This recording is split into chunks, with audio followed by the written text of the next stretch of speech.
शिवसेना विलीन होण्यासाठी आलेली नाही असं ठाकरे म्हणाले। शिवसेना मराठी हिंदुत्वाच्या रक्षणासाठी आल्याचं ठाकरेंनी म्हटलं।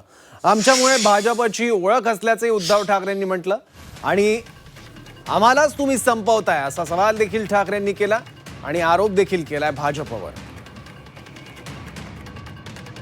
महाराष्ट्राचा विश्वासघात करता। अरे त्यावेळेला आपल्या महाराष्ट्राने तो त्यांचा अश्वमेध अडवला होता। हा पराक्रम महाराष्ट्राने केलेला आहे। त्याही वेळेला काँग्रेस सोबत होतीच ना।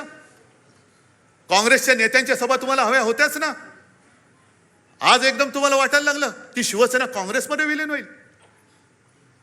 शिवसेना विलीन होण्यासाठी आलेली नाहीये, तर शिवसेना ही मराठी माणसाच्या आणि हिंदुत्वाच्या रक्षणासाठी आणि न्याय हक्काच्या लढ्यासाठी जन्माला आलेली आहे।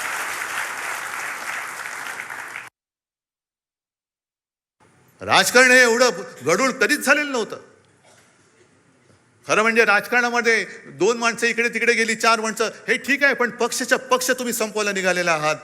ज्या पक्षाने तुमचं बोट धरलं नसतं, तर तुम्हाला कोणी ओळखलं नसतं, तुम्ही तिथेच त्याच वेळेला गाडले गेला असतात, त्यांना तुम्ही आज संपवायला निघालात।